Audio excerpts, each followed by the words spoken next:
Hi everyone, welcome to S4 Science. Today we are going to discuss about the taxonomical aids. Collection of plant specimen and animal specimen is the prime source of taxonomical studies. We all know that, right? So we have to know about that, more about the plant specimen and animal specimen, what are the informations are there that we have to collect and we have to study among that, right? So these we need some actually equipments or some tools so that it will be easily available, right?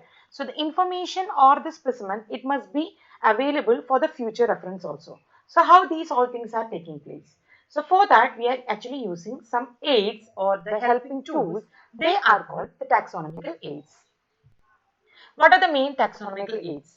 Here in the picture you can see that there are different types of taxonomical aids are there. The first one, that is the herbarium, second one the botanical garden, third one the zoological parks or the zoos, and fourth one the museum, and fifth one key, sixth one flora, seventh one manual, eighth one monographs, and ninth one catalogs.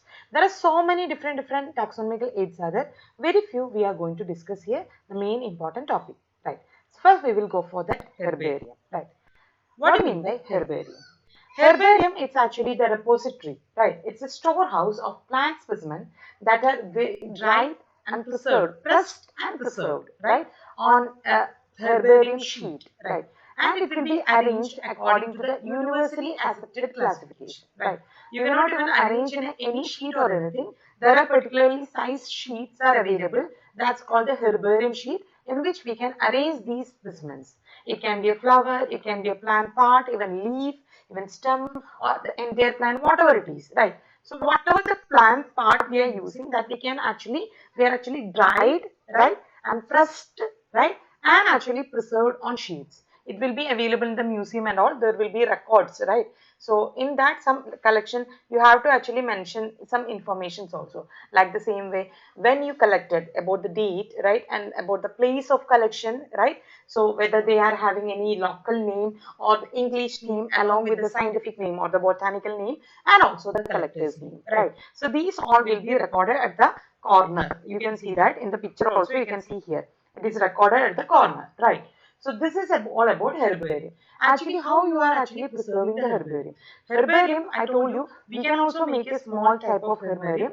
Normally in school and all, we are actually making a A4 size sheet, and that we are collecting the different specimens. For example, if it is a medicinal plants, the local available medicinal plants we are collecting, you can take that important medicinal parts. It can be a flower, it can be a leaf, or it can be a root part, anything, right? So what we are actually taking, that will be collected and that will be dried for some time, not actually for a long time. It's not in the sunlight or anything, just we are actually absorbing that any moisture content is there, that we are actually removing. After that, what we will do, we will keep inside a newspaper bundle or anything, and we will put some weight on that, so that that will be properly pressed and dried within days. Within frequently regular interval, we are actually removing that paper sheet which will having the moisture content. Otherwise, the fungal infection will be there. After some time, it will be properly dried, pressed, and that can be stick on the herbarium sheet, in which the what will say the information you can mention. So that's actually called herbarium. What is the use of this? This we can actually used for as a reference in future also. Whenever you need, you just go and check. That means those who are the sun plants is not available for the timing, that also can be referred in the later reference, in the future reference, right? The second type of actually the taxonomical aid is the botanical garden, right? So we have already learned about that herbarium actually a dried or pressed specimen. It's not live specimen, right? So here the botanical garden actually give you the live specimen of the living plant. We can say that, right? So these are the specialized garden having the collection of living plants for reference, right? Not only reference what is the habitat of that, what type of that now conditions in whatever that weather, how that is affecting, right? So that can be utilized for the living plants for identification or also for the reference, right? So each plant is actually labeled with its botanical name and its family and any other important features that will be labeled in a board, right? You can see that, right?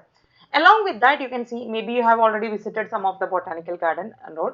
Very famous botanical gardens are there. In India also you can see that Howrah, right? Indian botanical garden is there. In Ooty, Kunur, there is a botanical garden is there, right? So there are so many famous botanical gardens there, right? Whenever you are getting an opportunity, please have a visit, right? So that you will also get interested from that, right? So some of the names of that important botanical garden you have to learn. Here there are some famous botanical garden we have given, right? You can see here.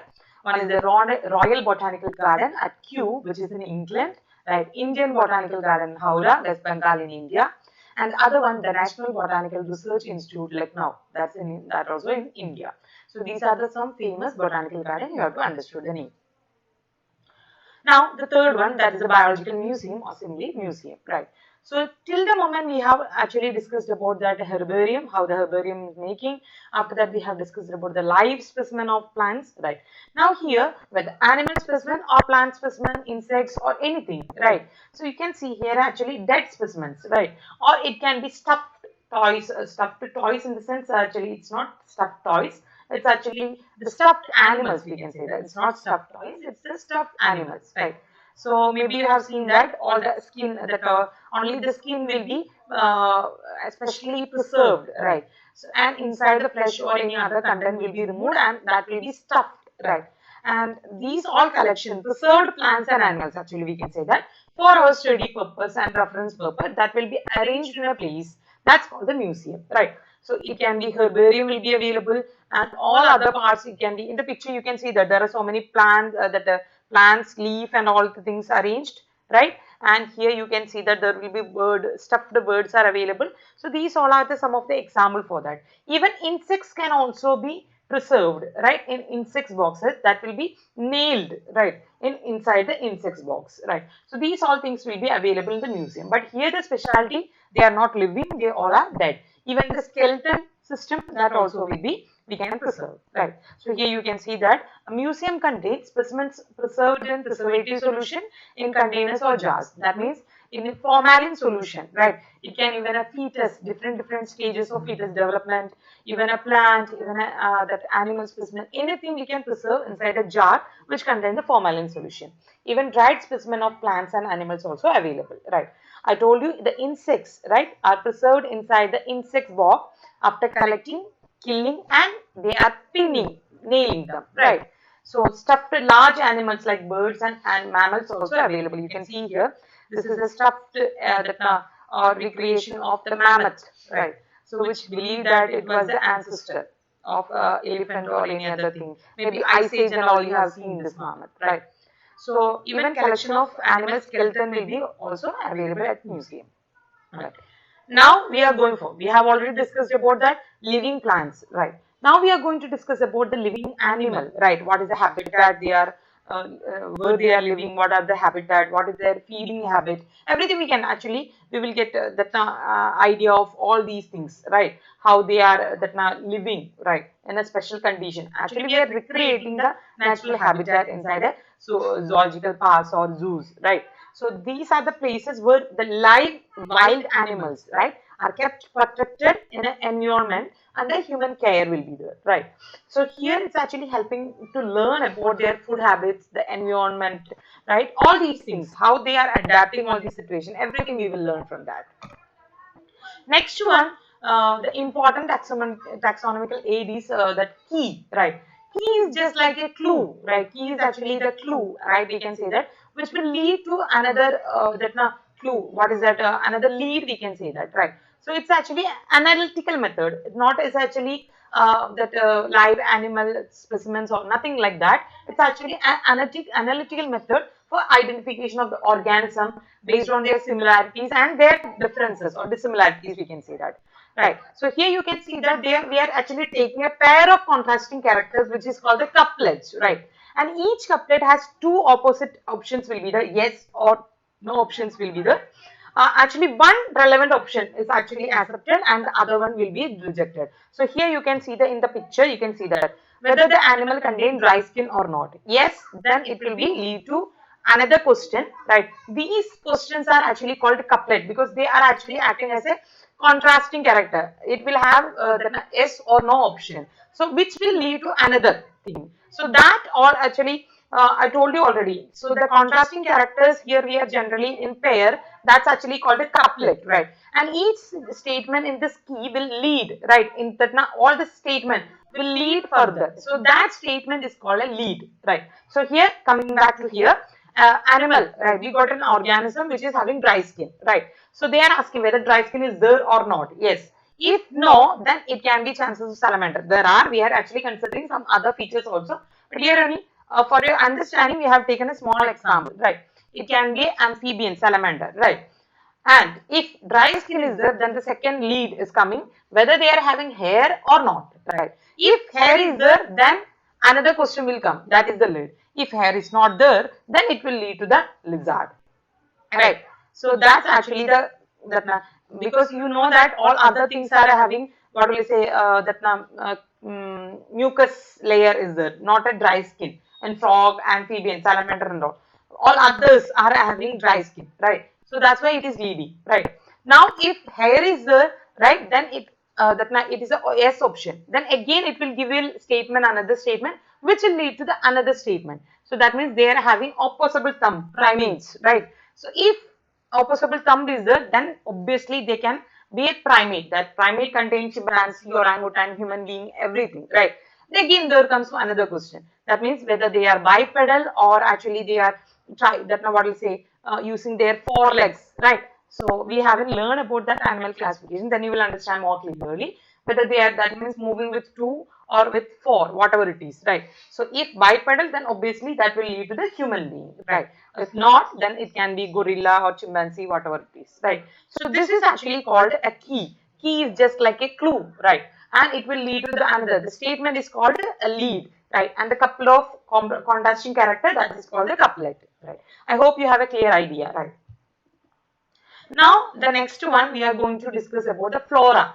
Flora actually, it's actually actual record of a habitat and the distribution of plants in that, plant species in that particular area. That means if it is a Fulera, Jaipur, whatever it is, in that particular area, what the actual habitat, actual distribution of a plant species, whatever it is. Here in this picture, you can see that they have given the flora of Pan Himalaya. That means in that area, what are the plant species available, that we are going to discuss in this particular book. It's actually a piece of information. You will get the pictures or the description of all these things, not the specimen, right? Here also you can see that there is actually different flora. We can say that the taxonomy of Southeast Asian seaweeds, only this about the seaweed, a particular plant species that we are discussing here. Next one, they are the manuals. Here you can see that the manual, the second one, manual on harmful marine microalgae. So what are the special, it's actually, this is also a record, right? So flora, which is the actual habitat, that's naturally what are there, that's flora, right? Manual actually, it's a record that contain information for identification of names of species found in a particular area. Simply whether it is now it is existing or not, there is nothing like that. It can be used as a catalog or that simply an identification purpose. The names, these are the names, these are the common available species here in that area, particular area. That's it.